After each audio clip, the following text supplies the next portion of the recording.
श्री राम जय जय राम, श्री राम जय जय राम। जय श्री हरि, जय श्री राम, जय बजरंगबली। प्रभु, आप लोगों ने 7वें सर्ग श्री आनंद रामायण की यात्रा कांड का 7वां सर्ग का श्रवण किया, जिसका प्रसंग था श्री राम का दक्षिण भारत के तीर्थों की यात्रा करना, श्री शैल पर्वत पर श्री मल्लिकार्जुन ज्योतिर्लिंग का दर्शन करना, उसके बाद पंपा सरोवर, फिर किष्किंधा जाना, गोविंदराज वेंकटेश, शिवकांची, विष्णुकांची आदि तीर्थों की यात्रा करना, कन्याकुमारी को जामवान पुत्री जामवती होने का वरदान देना, त्र्यंबकेश्वर तीर्थ में जाकर दक्षिण तीर्थ यात्रा संपन्न करना। इस प्रकार प्रभु दक्षिण की तीर्थ यात्रा संपन्न कर लिए।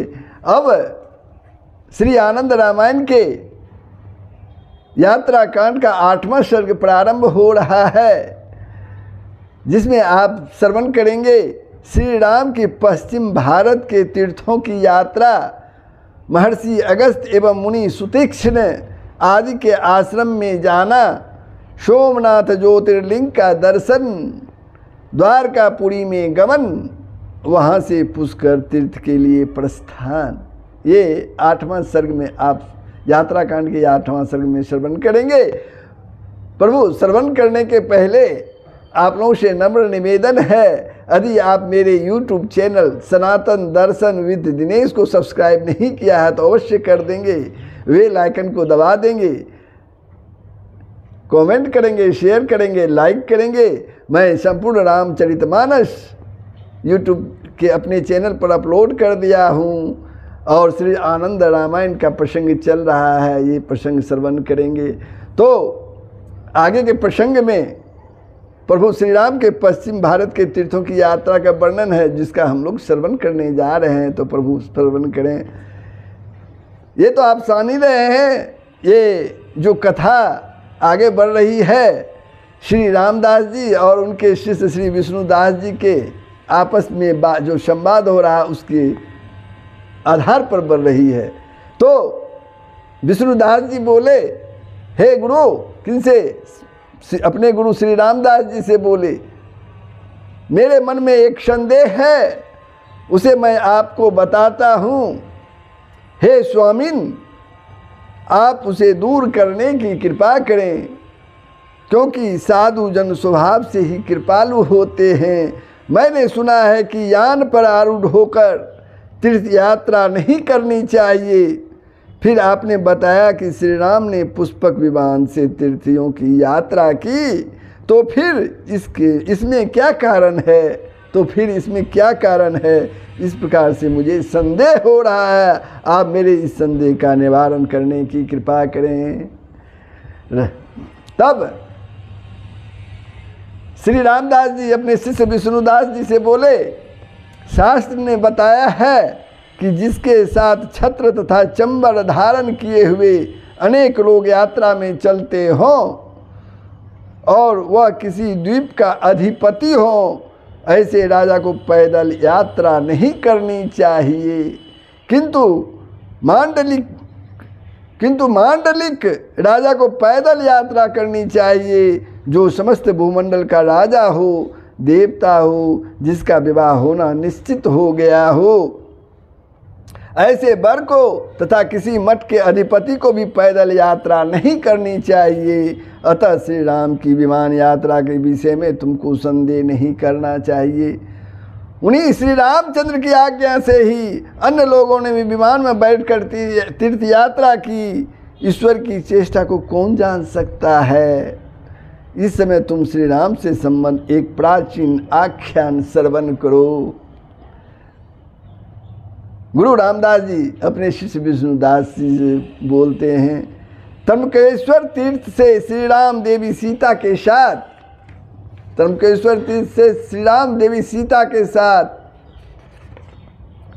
उस पर्वत पर गए जहाँ उन्होंने प्रथम बार निंद्रा ली थी। वहाँ पर उन्होंने 3 रात्रि विश्राम किया।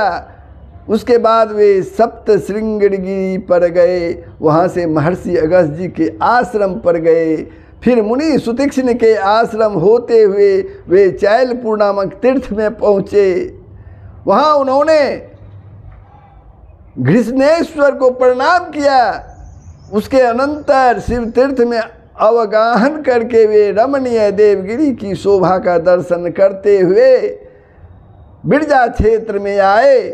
वहाँ मातापुर में विराजमान देवी को प्रणाम कर विविध स्थलों का दर्शन करते हुए देवबाट क्षेत्र में गए और वहाँ उन्होंने सीता के साथ नरसिंह भगवान को प्रणाम किया। वहाँ से पयोश्री नदी के तट पर जाकर बंधु बांधवों के साथ विधि पूर्वक स्नान किया।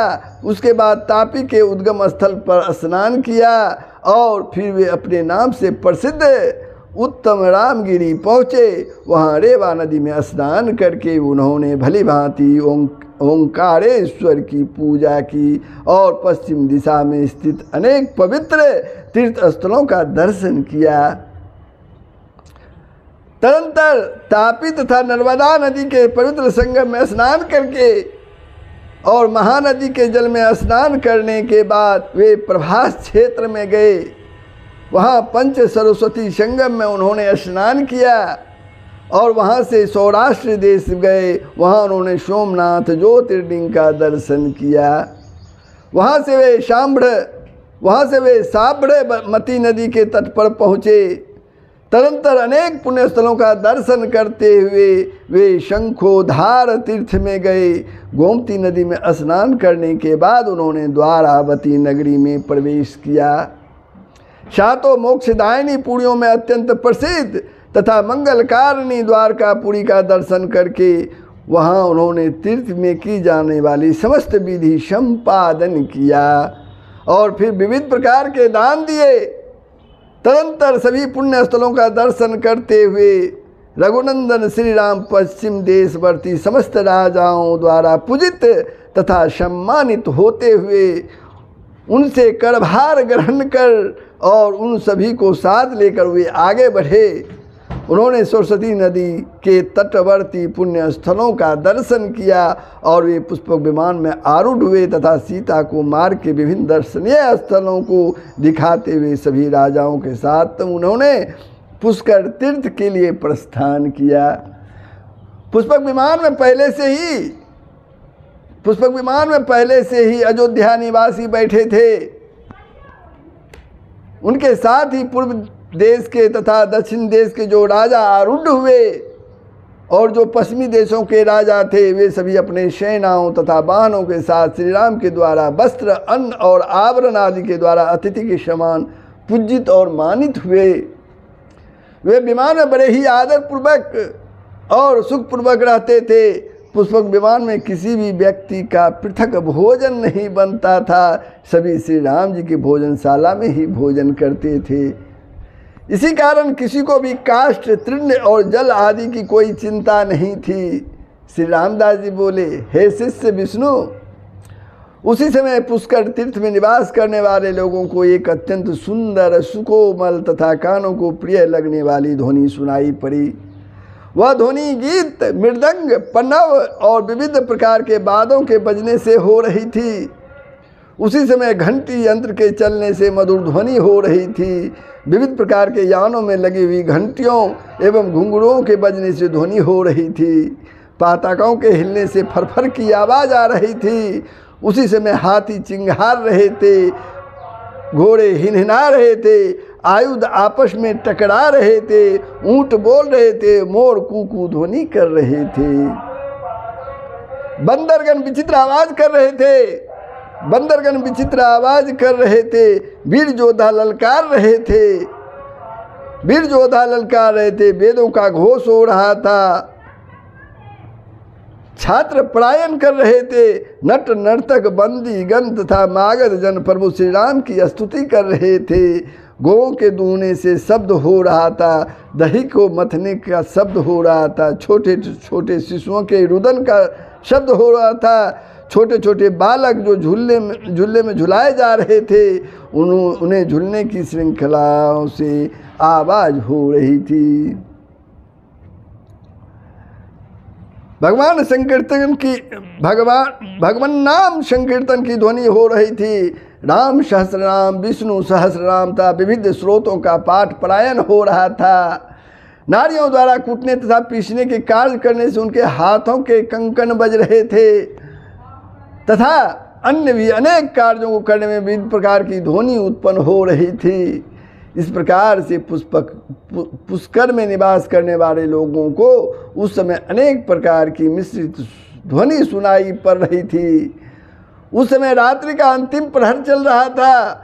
पश्चिम दिशा की ओर से आती हुई इस प्रकार की मनोरम एवं प्रिय ध्वनि को सुनकर पुष्कर निवासी जन अत्यंत आश्चर्यचकित हो उठे और कहने लगे, अरे यह कौन सी ध्वनि है और कहाँ से आ रही है। कुछ लोग कहने लगे, यह तो भगवान शंकर के वाहन नंदीश्वर के गले में बंधे हुए घंटे का उच्च स्वर है। कोई कहने लगे, नहीं नहीं, देवराज इंद्र अपने विमान से देवलोक को जा रहे हैं, उसी की यह ध्वनि है। कुछ बोले, यह तो रंभा आदि अप्सराओं के आकाश में विचरण करने की ध्वनि है। किसी ने कहा, यह मेघों की ध्वनि है। कोई कहने लगा, यह इंद्र के एरावत हाथी के चिंगारने का शब्द है। कोई कहने लगा कि प्रलय के बिना ही समुद्र उमड़ा हुआ आ रहा है। किसी ने कहा, यह तो पवन पुत्र हनुमान के द्वारा की गई गर्जना है। कोई बोला, यह पक्षीराज गरुड़ के पंखों की ध्वनि है। कुछ लोग कहने लगे, गंधर्व गण विमान में स्थित होकर आकाश में विचरण कर रहे हैं। कोई कहने लगे, नाग कन्याएं अत्यंत सुमधुर स्वर में गायन कर रही हैं। इस प्रकार के अनेक विध तर्क वितर्क करते हुए पुष्कर तीर्थ के निवासियों ने उस अत्यंत विशाल पुष्पक विमान को समीप आते हुए देखा। जब उन्हें ज्ञात हुआ कि श्री राम जी यहाँ पधारे हैं, तब उन्हें अत्यंत ही हर्ष हुआ। वे खुशी से झूम उठे। वे अनेक प्रकार की भेंट लेकर अत्यंत प्रेम में निमग्न होकर, प्रेम में डूबकर वहाँ श्री राम के समीप में आए। रघुत्तम श्री राम का दर्शन कर उन्हें प्रणाम करके उन्होंने अपने जन्म को सफल माना। अपने जन्म को सफल माना। श्री राम ने भी उन सभी को अत्यंत सम्मानित किया। श्री राम विमान से उतर पड़े। उन्होंने ब्राह्मणों को प्रणाम किया, उनका कुशल क्षेम पूछा और यथाविधि उनकी पूजा की। तदंतर उन तीर्थ निवासी जनों के साथ उन्होंने पवित्र तीर्थ पुष्कर में प्रवेश किया। वहाँ उन्होंने पुष्कर तीर्थ में वस्त्रों सहित स्नान किया, विधि पूर्वक तीर्थ श्राद्ध संपन्न किया। काशी में दिए गए दानों से भी अधिक अनेक प्रकार के दान दिए और द्रव्य अलंकार वस्त्र तथा अनादि प्रदान कर ब्राह्मणों को संतुष्ट किया। तत्पश्चात उनकी अनुमति प्राप्त कर वे पुष्पक विमान में आगे बढ़े। तो ये प्रसंग आप लोगों ने श्रवण किया, कैसा लगा ज़रूर कमेंट के माध्यम से बताएंगे, शेयर करेंगे, लाइक करेंगे। कमेंट तो करना ही है भाई। लेकिन प्रभु आपसे नम्र निवेदन है, अगर आपने वीडियो को सब्सक्राइब नहीं किया है तो ज़रूर सब्सक्राइब कर दें। जय श्री हरि, जय श्री राम, जय बजरंगबली। सबका कल्याण ही होगा, पूरे विश्व का कल्याण होगा। यही सनातन धर्म का मूल तत्व है। जय श्री हरि।